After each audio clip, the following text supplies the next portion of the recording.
This year, we all had to make an important choice between two parties, and frankly, I wasn't terribly excited about supporting either.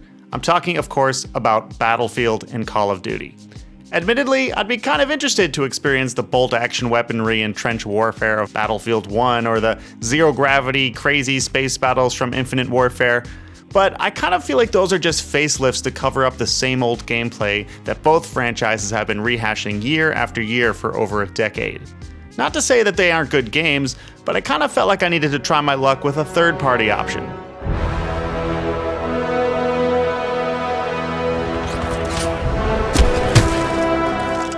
I'll just get this out of the way right now. This game is really good. Great, even. It's definitely no easy feat to stack up against some of the other big-name shooters that have come out this year, such as Doom, Overwatch, Gears of War 4, and of course, Battlefield 1 and Call of Duty Infinite Warfare. But Titanfall 2 really holds its own, featuring quality single-player and multiplayer modes. It's a damn shame that EA decided to release this game pretty much at the exact same time as Battlefield 1. I mean, it's one thing to get beat by your competition, but it's another thing to get buried by another game from your own distributor. Maybe think that one through a little bit more next time, guys. The player base for Titanfall 2 doesn't seem very big so far. So in a way, I'm kind of making this video selfishly in order to help spread the word and get more people to play with online. But I also wanted to articulate a few of the major reasons why this game gets so many things right, and how it borrows ideas from other games and movies to create something new. There will be some minor spoilers, but I'm confident that I won't ruin the experience for you. But consider yourself warned. Okay, now that that's all out of the way, it's time to break this shit down. Titanfall 2 was developed by Respawn Entertainment, which was started by several former team members from Infinity Ward, the same people who are responsible for creating Call of Duty 4 Modern Warfare. You know, the really good one? Well, fortunately, they brought over some of those same sensibilities to the Titanfall franchise. And by that, I mean polish. This game runs like a dream. I played Titanfall 2 on a mid-range PC and had most of the settings set to medium, but even at those settings, this is one of the best looking games I've ever seen. Some of the sprawling outdoor environments are simply stunning. More importantly, this game is masterfully optimized and ran at a smooth 60 frames per second without a hitch during the entire game. Even when the screen was cluttered in chaos during large battles, I didn't notice a single drop in the frame rate.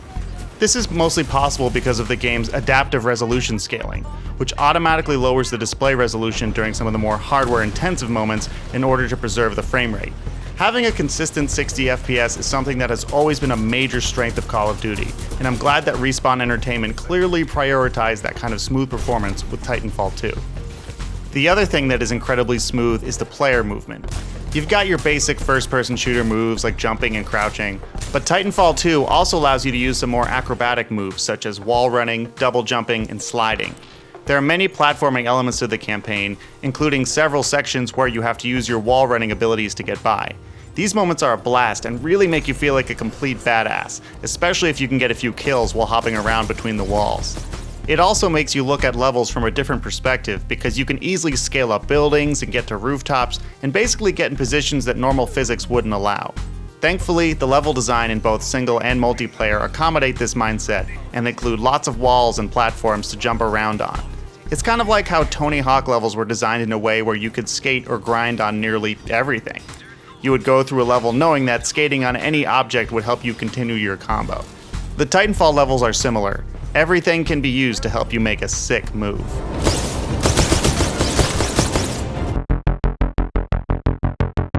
This is the part where I'm going to come across like a 12-year-old, but it's the easiest way to put it.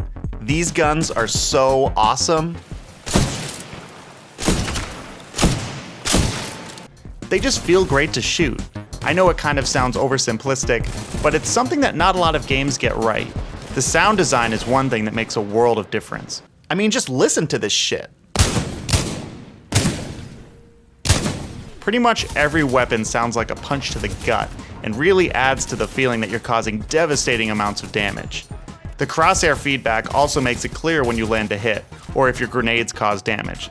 This is another element pulled straight from Call of Duty, but it's undeniably effective. Headshots have a distinct animation, and some weapons just vaporize enemies. Whoops. Sorry about your body there, guy. There is a diverse lineup of weapons to choose from, including some unique additions like the double-barreled sniper rifle or a rifle called Devotion, which increases its rate of fire the longer you hold down the trigger. I found myself picking up different weapons constantly, eager to try all of the different ways to blaze through a gunfight. Even in multiplayer, I find myself often switching between weapon loadouts, because there are just too many cool and satisfying weapons to use. Smooth gameplay and satisfying combat are a lethal 1-2 punch that is required for any great first-person shooter, and Titanfall 2 absolutely has those areas covered. So what about the single-player campaign and the story? I assumed a campaign in a game like this would be an afterthought to the multiplayer action, but this game features a fully fleshed out single-player campaign that really holds its own. I've never cared much about story in video games, particularly in shooters, and Titanfall 2 doesn't do anything to change that, but the game smartly uses its story elements to directly affect the gameplay and will change up how you play the game. You play the part of Jack Cooper, a lowly militia soldier who becomes a pilot to help fight the oppressive IMC army. The enemy has a weapon that is capable of destroying an entire planet, and you're trying to stop them from using that weapon to destroy the rebel home planet. Sound familiar? It's definitely not groundbreaking, but it serves its purpose just fine, and there's a fun dynamic between your character and your companion Titan, who just goes by BT. That's cold, BT. Correct. Anderson's current temperature is 17 degrees Celsius, below the threshold of human survival. The characters are all likable enough, and nothing happens that's obnoxious or annoying, which is something easier said than done. I was also happy to see how wonderfully sci-fi the atmosphere is. There's a section of the game where you have to switch between two different timelines in order to navigate through a science facility, or another section where time is completely frozen and you have to platform through suspended space. These moments, along with many others, were pretty damn cool and were just a lot of fun to play through. The atmosphere and the music helps you become seamlessly immersed into the world of Titanfall 2.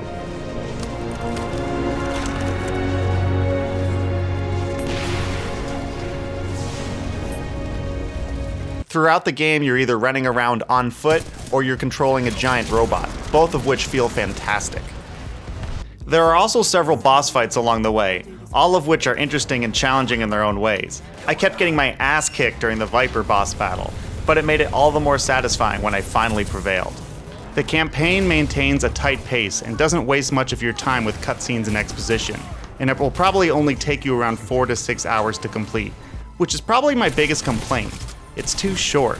I honestly think that if this game were longer, it could be one of the best single-player campaigns since Half-Life 2.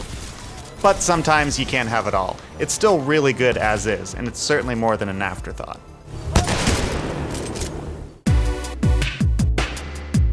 Titanfall 2 has lots of good ideas, but they didn't just come out of nowhere. The game might not seem completely original, which is probably because it pulls heavily from a bevy of other games. In fact, I was constantly reminded of moments from other games as I played through the campaign. Some similarities are very specific, and some are more conceptual in nature. But just off the top of my head, I noticed a bunch of things from other games, such as Gears of War with the grenade throwing, Halo with the environments, the pistol, the floaty jumping, Doom with the shooting and some of the animations, Call of Duty with the combat, the frame rate, and general sort of shooting style, Portal 2 with its mind-bending puzzles in a derelict science facility, the Mechwarrior series where you're fighting in giant robots, Shogo where you're a pilot and you fight in a giant robot, Borderlands with the weapon crates, Guacamelee with its dimension-swapping puzzles, Half-Life 2, specifically how toward the end of the game you get an overpowered ass-kicking weapon and you get to run through the halls just absolutely murdering everyone, Metro with its winged sci-fi creatures, Far Cry with some of its mechanics and zip lining, psychotic bad guys, Fear with its acrobatic movement, its slide kick, and so on. These were just the ones that immediately came to mind. But Titanfall 2 didn't just pull from other games. It seems to have some heavy inspiration for many popular films as well, mostly in the sci-fi and action genres.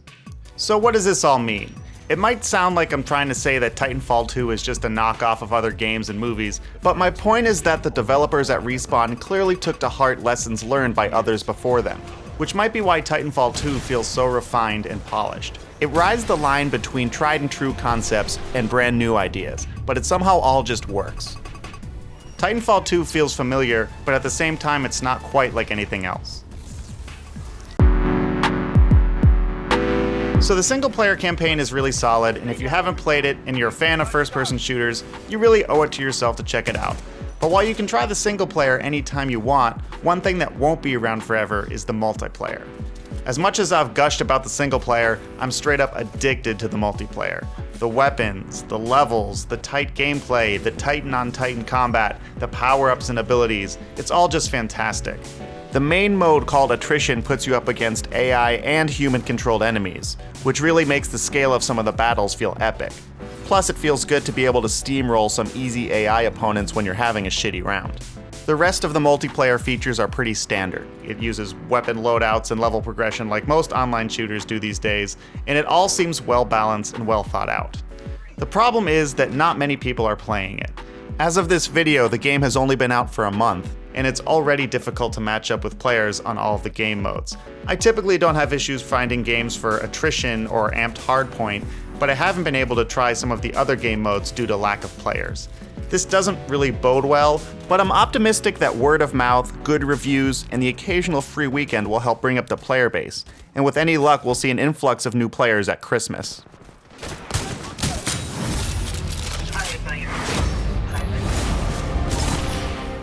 Titanfall 2 had the misfortune of being released among a sea of other big games, and I could totally understand how at first glance it might look like just another generic shooter. It's kind of like how the movie Edge of Tomorrow came out, and it looked like just another generic sci-fi action movie coming out in the wake of a bunch of other mediocre movies like Elysium and Oblivion. But it turned out that Edge of Tomorrow is an incredibly fun movie that's bursting with interesting ideas. By the way, if you haven't seen it, you should absolutely check it out. But Edge of Tomorrow didn't really do too well in theaters, probably because the marketing didn't help let people know how different the movie actually was than what it appeared to be on the surface. I just don't want Titanfall 2 to suffer the same fate. So if you're looking for a solid, fast-paced, single and multiplayer experience, you should absolutely consider trying this one out. And if you like it, you should tell your friends. Get everyone aboard the Titanfall 2 hype train, baby! Anyway, that's all I have for Titanfall 2. My name is Cole, aka Kirk Linden, and check out my live stream at twitch.tv/KirkLinden, and check out my other videos at youtube.com/KirkLinden. Peace.